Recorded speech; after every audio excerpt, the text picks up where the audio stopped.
Hey everyone, welcome back to Bryan's Mysteries and Adventures on Trail. I hope everyone's week is off to a good start. Today we are going to be talking about three separate cases that happened in 2022. These are cases where hikers went out on their own and unfortunately never returned. Actually, excuse me, one of these cases, the first case that we're going to be discussing, he did go out with somebody. We're going to be talking about this here. The first case we're going to be talking about is a man named Craig. I'm just going to use his last initial because of the way this information was provided in the media. This took place in Montana, sort of southern central. Craig had been living in Montana since he had moved there from Massachusetts more than 20 years prior.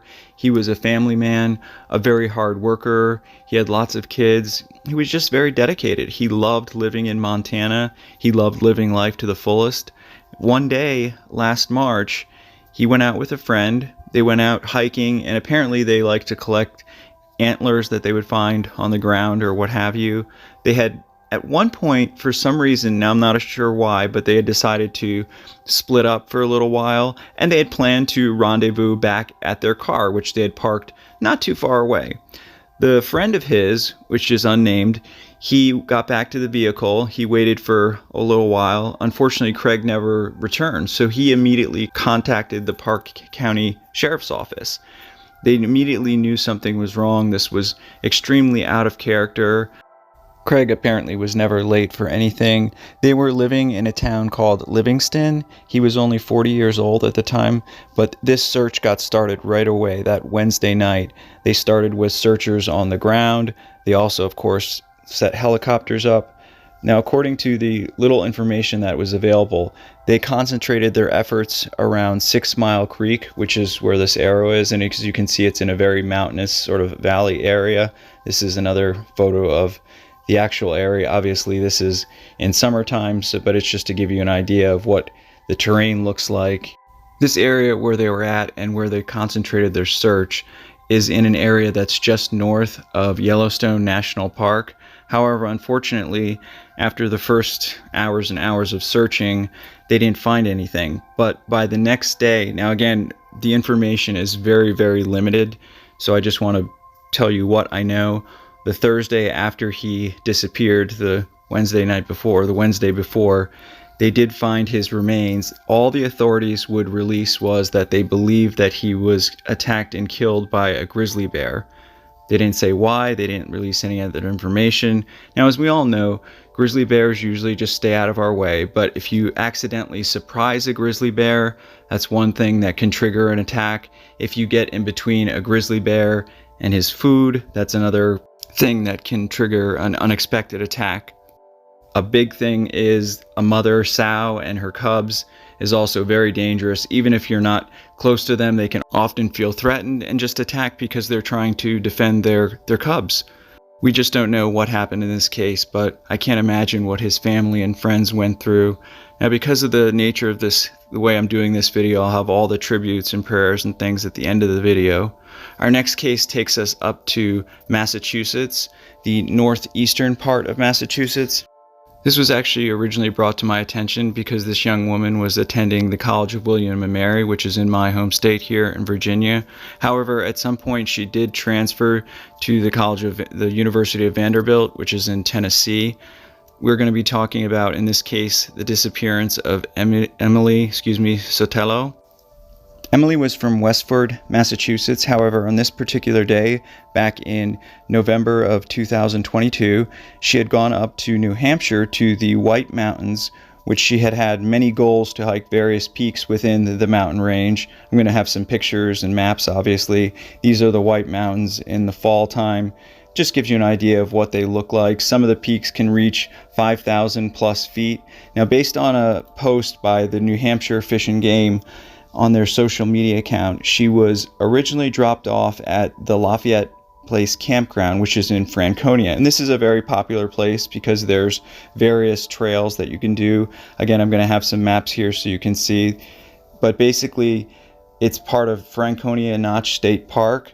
She was planning on hiking up to Mount Lafayette and then possibly Flume. This is a possible route. So if she was dropped off at the Notch Park and then gone up to Mount Lafayette, it would have taken around 3.5 hours, but then another probably 3 to get back. This is the trail coming up Mount Lafayette. So as you can see, it comes along the ridge. Again, this is in the summertime, but it gives you an example of what it looks like. This is looking out at the summit of Mount Lafayette. However, unfortunately, when she failed to return to the parking lot of the said campground that we just spoke of, her mother immediately contacted search and rescue. Now, this was initially started by the Pymmy Valley Search and Rescue Team, which coordinated this massive search involving 3 different search and rescue teams. Unfortunately, too, for Emily, this particular night, the temperatures and weather just moved in very, very rapidly. At first, it wasn't too bad, but then the snow became very heavy, very windy. Based on the weather reports and history, the temperature got down to around 0. However, with the wind gust, which was up to 40 miles an hour at some times, the wind chill factor was minus 30 degrees Fahrenheit, which is just insane. I mean, even when it's just 0 degrees, it's cold. According to reports, Emily was an experienced hiker. However, she wasn't very experienced in winter conditions, and she had only gone out with some basic hiking pants, some thermal underwear, a light jacket, maybe a hat, and the temperatures just kept getting worse. The search and rescue teams, after a 3-day long search, they did find her remains. It was determined that she had died from exposure.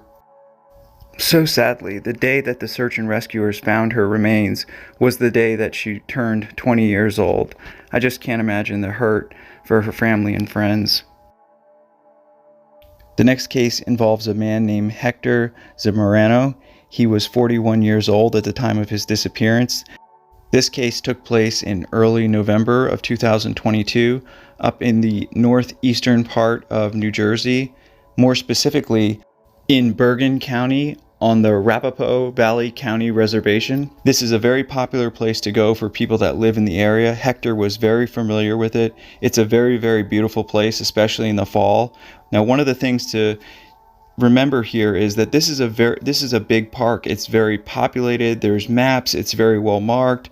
There's gravel roads. There's, those potty toilets that they leave out. It's not like a vast wilderness. There's a lot of people around most of the time. There's various lakes, bodies of water, many trails. It's just a very beautiful area to go. It's around 4,000 acres in total for the reservation. There's various waterfalls. Now, he went missing. He left his house on a Sunday morning, like I said, in early November. He left his home around 9 a.m. He told his family where he was going, but he didn't return almost 12 hours later, so his family contacted the New Jersey State Police, and that's when the official search got started. Now, again, one of the things that the family found odd was that Hector had gone here often. However, he didn't take his cell phone with him. He did take his wallet and ID, but that was the first thing that was odd in this case. The New Jersey State Police coordinated with various search and rescues. They had helicopters, ground patrol, and because this runs along a body of water, they actually had a rescue boat go out. So they had all kinds of people searching, and this search went on for over a week. They did find one clue. The reservation's security cameras at the entrance did capture Hector entering the park that morning, so they knew he had gotten there. However, they searched a lot of the other security cameras. Now, they are in various different places. However, none of the other cameras caught him in any of the footage. And I think they said that it took them hours and hours to go through all that footage, which I can imagine because by this point, at the time that they found that clue, several days had passed into their investigation. However, even though this search went on for a week, they found nothing. But after the search was starting to scale down, his remains were actually found by another hiker on the reservation. The bizarre thing was he was not found on a trail. He was found about a 45-minute walk into this deep valley on this 4,000 square foot reservation. His case still is under investigation. However, according to authorities, they don't suspect foul play. They just are trying to figure out what could have happened to him. According to the family, he didn't have any major health issues. Now, his manner of death has not been released, but if there's any updates, I'll definitely inform you all. All these cases are just so tragic. Obviously, I want to dedicate this video to Craig, Emily, Hector, their friends and family, all the search and rescue teams, the police, everybody who worked so hard to bring them home and at least bring their families some closure, even though it's never the outcome that we want or are looking for. Now, I know these cases don't have a lot of information, but I feel it's important to cover cases that don't get a lot of media attention, that don't have a lot of coverage, so that their families and friends know that there's other people out there that care, and it's not just the huge media cases that are important. Every case is important. I want to thank you all for watching. As always, I hope everyone's doing well. Special thank you to co.ag for providing the background music. I will see you all in the next one. Take care. Hey everyone, thanks for sticking with me to the end. Let me just do the copyright disclaimer. Under Section 107 of the Copyright Act, 1976, allowance is made for fair use for purposes such as criticism, comment, teaching, scholarship, education, and more. No copyright infringement is intended. The clips used in this video are brief, edited with me narrating over, showing only amounts needed to make my point. I do not own or claim to own the rights to footage. This video is considered fair use by YouTube and federal copyright law. So I just wanted to say sorry that it's been a few days since my last video, but unfortunately I had a total disaster where I was locked out of my Gmail, which also meant I was locked out of my YouTube. And then my car has been in the shop for days, so it's made a lot of things difficult, but just want to say everyone's doing well. And I do have a surprise for you. I do have one coin left. I must have ordered it by accident. So to win this coin, please just leave me a comment. Let me know what your favorite video so far has been on the channel.